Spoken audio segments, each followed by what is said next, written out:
Selamat malam, selamat berjumpa dengan saya Geni Sastro. Om Swastiastu, Rahayu, Rahayu, Rahayu. Kembali saya menjelaskan mengenai misteri kehidupan manusia, di mana judul video saya yaitu adalah tidak semua orang akan mati. Nah, itu kepercayaan yang mengatakan bahwa semua orang pasti akan mati itu adalah bukan kebenaran, saudara. Itu adalah kepercayaan agama Hindu kuno. Jadi 10.000 tahun yang lalu atau tahun 7.000 sebelum Masehi, orang-orang Hindustan, orang-orang India itu sudah percaya bahwa bumi yang ada ini bukan ada dengan sendirinya. Itu ada penciptanya, yaitu Tuhan Sang Maha Pencipta.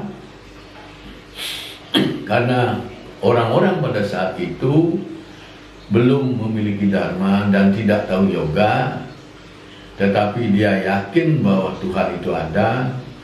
Maka untuk menjawab pengikutnya, para resi zaman itu menjelaskan bahwa Tuhan itu pasti ada. Tuhan itu tidak pernah dilahirkan, tidak berwujud, maha besar dan maha tinggi, tidak terpikirkan, tidak bisa dijangkau, ada di mana-mana, dan penguasa langit dan bumi. Itu saudara-saudara. Jadi kepercayaan itu kepercayaan, bukan kebenaran. Nah, siapapun yang tidak percaya dengan Tuhan, nanti kalau dia akan meninggal, mati, maka atmanya itu, rohnya itu akan dimasukkan ke neraka. Tetapi kalau dia baik atau menjadi pengikut Tuhan, rohnya akan dimasukkan ke surga. Itu adalah kepercayaan agama Hindu kuno. Nah, kepercayaan Hindu kuno ini yang menyatakan bahwa Tuhan itu tidak berwujud dan semua orang yang lahir di dunia ini pasti akan mati, itu adalah kepercayaan yang tidak bisa dibuktikan kebenarannya hanya dengan logika. Karena ada ciptaan, ada bumi, ada matahari, ada bulan, ada makhluk hidup, itu pasti ada yang menciptakan. Demikian logikanya, sehingga berkesimpulan bahwa yang menciptakan itu ada, yaitu Tuhan.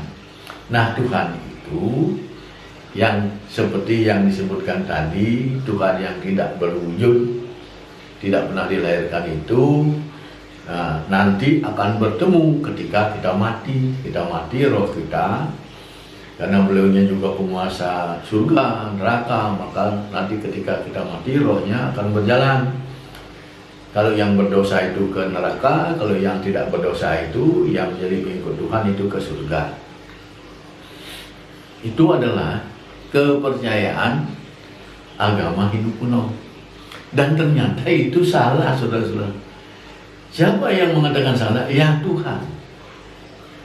Tahun 3.300 sebelum Masehi atau sekitar 5.000 tahun yang lalu, ternyata Tuhan benar-benar turun ke dunia ini. Tuhan yang menciptakan dunia ini, menciptakan bumi, matahari, bulan, makhluk hidup.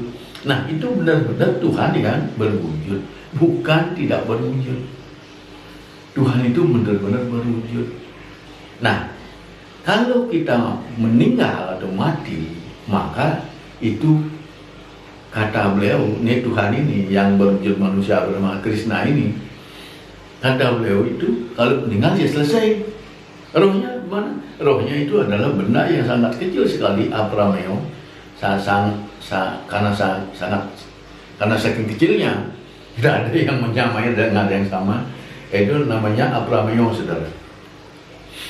Nah, itu oleh Tuhan ditaruh di tempatnya. Itu jumlahnya tidak terhitung, saudara, roh itu. Dan itu ditaruh nanti kalau ada orang lahir, semua orang makhluk hidup yang lahir itu akan mendapat bagian roh atau atma. Tetapi kalau kita mati selesai, tidak ada lagi. Nah, itu dijelaskan oleh Krishna di dalam ilmu pengetahuan tentang kebenaran yang disebut ilmu pengetahuan Raja Yoga. Ini agama ini kemudian terkenal dengan nama Sanatana Dharma. Itu saudara-saudara. Jadi Tuhan ini yang menjelaskan. Seperti video-video saya sebelumnya sudah saya jelaskan bahwa kalau kita meninggal itu kita sudah binasa. Tetapi orang-orang Hindu, karena Bhagavad Gita ini buku yang tadinya itu menjelaskan mengenai ilmu pengetahuan Raja Yoga ini sudah disesatkan, ya tadinya itu adalah setiap orang yang lahir di dunia ini tidak semuanya akan mati. Bagi orang-orang suci tidak mati, tetapi disesatkan lagi, dikembalikan ke agama Hindu kuno. Begitu. Nah, dari bab 2 sampai bab 18 itu sesat sudah. Nah, demikian. Makanya kembali lagi seperti agama Hindu kuno. Tetapi harusnya kan kita mengikuti Sanatana Dharma, tapi karena tidak paham bahwa Bhagavad Gita itu terjemahan itu sesat, maka diikuti saja. Demikian.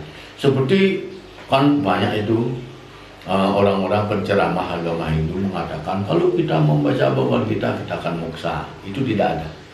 Tidak ada sloka yang mengatakan itu. Kalau kita menyembah Tuhan, menjadi pengikut Tuhan, menyembah itu kita moksa. Tidak ada. Yang membuat kita moksa itu adalah Dharma atau cahaya. Kalau kita tidak memiliki Dharma, ya tidak bisa. Nah, supaya kita memiliki Dharma, maka diturunkanlah ilmu pengetahuan namanya Raja Yoga. Ilmu ini adalah untuk menarik cahaya yang ada di alam semesta ini, kita tarik, masukkan ke dalam badan kita, supaya badan kita dipenuhi dengan Dharma. Itu saudara-saudara. Nah, ada orang mengatakan dengan membaca Bhagavad Gita moksa, itu menyesatkan saudara-saudara. Itu orang-orang yang tidak paham dengan agama Hindu. Ada lagi yang mengatakan siapapun yang nanti kalau meninggal dia ingat mau menghembuskan nafas terakhir, ingat dia kepada Tuhan. Jadi dia menyebutkan kata maka dia akan mencapai Tuhan. Itu juga nggak ada. Orang sudah dijelaskan di Bhagavad Gita itu banyak sekali selokanya. Sudah binasa, nggak bisa kemana-mana. Nah, itu kenapa bisa mengatakan kalau menyebutkan nama gitu kan bisa mencapai Tuhan. Itu diambil dari Bhagavad Gita bab 8 sloka 13. Tetapi artinya sebenarnya tidak begitu, saudara. Artinya jauh, diambil satu kata yang situ ada napasnya habis, ada di situ Tuhan, diambil dikit-dikit. Nah, seperti contoh nih, supaya kalian paham. Karena walaupun saya sudah berbusa, sudah saya mengatakan itu Bhagavad Gita dari bab 2 sampai 18 itu sesat, kalian tetap aja nggak percaya. Nah, ini saya jelasin ya. Saya jelasin sedikit ini. Bab 8 sloka 13 ini. Katanya kalau kita menyebutkan nama Tuhan itu, kita mencapai Tuhan. Kita cari, coba kita telisik ya pelan-pelan. Kita ambil baris pertama. Baris pertama bunyinya iti eko aksara Brahmo. Itu baris pertama. Artinya apa? Demikianlah Tuhan Sang Maha Pencipta, Maha Tunggal dan Maha Abadi, disimbolkan dengan huruf Om. Nah, itu artinya sudah. Tidak ada dengan ngomong Om kita mencapai Tuhan. Nah, kita lihat lagi baris kedua. Baris kedua bunyinya Wiyaharan Mam Anu Semaran. Artinya, ingatlah Tuhan itu adalah hidup memiliki suara dan bernapas. Nah, ada kan menyebut nama kita mencapai Tuhan. Itu baris yang kedua. Coba kita lihat di baris ketiga. Apa di baris ketiga? Ada. Di baris ketiga bunyinya, Yah prayati tiajan deha. Artinya, badan yang bercahaya, penguasa hawa nafsu, dan tidak pernah dilahirkan. Nah, tidak ada yang mengatakan nyebutin gitu, kita mencapai Tuhan. Nah, kita cari baris yang terakhir, yang keempat. Soyati paramam gatim. Artinya, Tuhan yang Maha Esa dan istana tempat peristirahatannya adalah tujuan yang paling tinggi. Nah, begitu artinya, saudara. Saya mengartikannya lengkap, semua kata-katanya tidak ada yang saya lewati. Demikian. Jadi supaya kalian tahu, tidak ada sesat orang-orang. Wah, yang penting saya nanti ingat ngapalin aja terus gitu. Nggak ketemu. Demikian. Nah, seperti yang saya jelaskan di depan, di video-video sebelumnya, kita sudah sampai pada bahwa apa sih manfaatnya kalau kita memiliki dharma. Sudah beberapa sloka saya jelaskan. Ini saya jelaskan lagi beberapa sloka, tetapi tidak semuanya, saudara, karena saking banyaknya. Saya ambil aja nanti ini 2 sloka lagi. Jadi kata Tuhan, apabila badan kita sudah dipenuhi dengan dharma, maka kita itu bisa mengetahui apapun yang ada yang di zaman dahulu kala. Sebelum Tuhan itu ada, kita bisa tahu, saudara. Bagaimana Tuhan itu menjelma menjadi Tuhan, dari tidak ada menjadi ada, itu bisa kita tahu.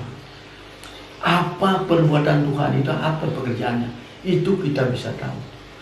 Dan Tuhan itu kekuatan sampai di mana, itu bisa tahu. Yang mengatakan demikian Tuhan, jika kita mampu memenuhi badan kita dengan dharma.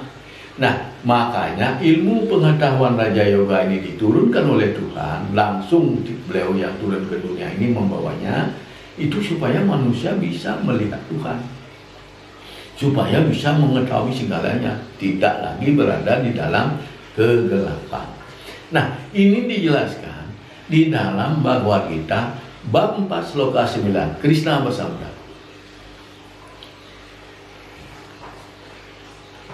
Janmo karmo co medivyam ewam yo weti tatwata diakwo deham punarjanmo no iti mameti so Arjuna. Artinya, orang-orang sannyasi mampu mengetahui dengan benar mengenai kelahiran, pekerjaan, dan kekuatan Tuhan yang Maha Esa. Oleh karena itu, wahai Arjuna, dia adalah milikku. Dengan demikian, dia tidak akan mengalami kelahiran dan kematian lagi. Nah, itu kata Krishna, kata Tuhan itu. Demikian. Jadi kalau kita bisa memenuhi badan kita dengan dharma, kita bisa mengetahui Tuhan itu lahir bagaimana. Tidak ada yang melahirkan, beliau melahirkan dirinya sendiri. Dunia ini, alam semesta ini sebelum ada dunia, hanya alam semesta kosong, saudara, gelap, tidak ada cahaya.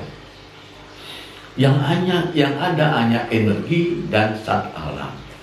Energi dan zat alam itu kemudian melakukan proses sendiri, akhirnya muncullah wujud yang bernama Tuhan. Nah, wujud ini kemudian karena berwujud, beliau menciptakan bumi. Tetapi kalau bumi saja diciptakan gelap, saudara, maka diciptakanlah galaksi. Galaksi itu lengkap. Ada bumi, ada bulan, ada matahari. Matahari untuk penyinaran, untuk penerangan, bulan untuk pendinginan, bumi tempat makhluk hidup ini hidup. Jadi diciptakan satu galaksi. Inilah yang disebut bumi yang paling utama. Disitulah Tuhan itu mendirikan istana. Nah, istana-istana di bumi yang paling utama ini disebut surga. Nanti kalau kita mampu ke bumi yang paling utama itu, kita juga akan dibuatkan istana. Hadiahnya oleh Tuhan diberikan istana. Nah, istananya kita lain, tergantung di mana kita mau memilihnya. Apa dataran rendah, pada dataran tinggi, apa di tempat pinggiran pantai dan lain sebagainya. Terserah kita memilihnya. Nah, itu namanya surga. Setiap orang memiliki surga. Tetapi di bumi yang satu, namanya bumi yang paling utama. Nah, bumi yang paling utama ini ketika diciptakan satu, setelah beliau tinggal di sana, maka dibuatlah salinannya, kopian. Di kopi banyak sekali, tapi ditaruh di bawahnya, jauh di bawahnya terus. Nah, bumi-bumi inilah yang ditempati oleh makhluk hidup, termasuk salah satunya ditempati oleh manusia, bumi kita ini. Nah, kalau kita ini bisa di bumi ini memenuhi badan kita dengan cahaya, maka kita nanti bermigrasi ke tempat Tuhan. Jadi hebat banget. Jadi tidak gambling hidup kita. Begitu kita bisa memenuhi badan kita dengan cahaya, tahu, oh ini Tuhan itu. Oh, di bumi banyak. Jadi kalau sekarang kalau tidak bisa memiliki dharma, kita gelap, dalam. So apa saya nanti masuk surga atau tidak? Nggak tahu. Sudah Tuhan mengatakan tidak bisa masuk surga. Surga itu hanya untuk orang yang hidup abadi. Nah, demikian saudara-saudara, supaya jangan kalian tersesat. Karena ini ada pelajaran, kalau nggak ada sih nggak apa-apa. Jangan sia-siakan pelajaran ini. Mari kita mencoba supaya kita bisa memiliki cahaya sampai memenuhi badan kita. Demikian. Nah, demikian saudara-saudara, supaya kalian paham. Dan perlu diketahui, kita juga bisa melihat roh, melihat atma dengan benar, saudara. Karena roh atau atma itu kan tidak bisa dilepaskan dari tempatnya. Kita tarik terus nggak bisa. Kita gerakkan, kita ambil, tidak bisa. Roh itu tidak bisa digerakkan, tidak bisa berjalan, tidak bisa kemana-mana, diam. Karena benda yang kecil itu, roh itu. Nah, kalau kita bisa memenuhi badan kita dengan dharma, maka kita bisa melihat roh itu. Bisa melihatnya, saudara. Maka itulah keuntungnya kalau kita bisa memenuhi badan kita dengan dharma. Kita tidak mati, tidak sakit-sakitan, dan kita hidup abadi. Menjadi seorang penakluk. Begitu, saudara-saudara, kalau kita bisa memenuhi badan kita dengan dharma. Nah, kalau sudah kita penuh dengan dharma, kita tidak lagi berpikir, roh itu apa, kita nanti roh itu kita jalan apa tidak. Nah, ini kita pasti nanti bisa memastikan, oh, yang mati-mati itu ternyata rohnya ditarik. Nah, kita bisa melihat, ini dijelaskan di dalam Bhagavad Gita bab 6 sloka 29. Krishna bersabda, Sarwo Bhuto Satam Atmanam Sarwo Bhutani Jau Atmani Iksate Yoga Yuto Atmo Sarwatro Samo Darsana. Arti semua makhluk hidup yang ada di alam semesta ini diciptakan oleh Tuhan yang Maha Esa, dan untuk menyempurnakannya semua makhluk hidup diberi atma, dan orang-orang yang sudah menguasai yoga dan sudah menjelma menjadi orang sannyasi mampu melihatnya dengan jelas bahwa dimanapun roh itu berada, wujudnya sama. Nah, demikian saudara. Jadi roh itu tidak bisa, ini roh siapa, ini sama, bentuknya sama, wujudnya sama, kecil-kecil. Demikian saudara-saudara. Jadi tidak ada bisa diajak ngomong.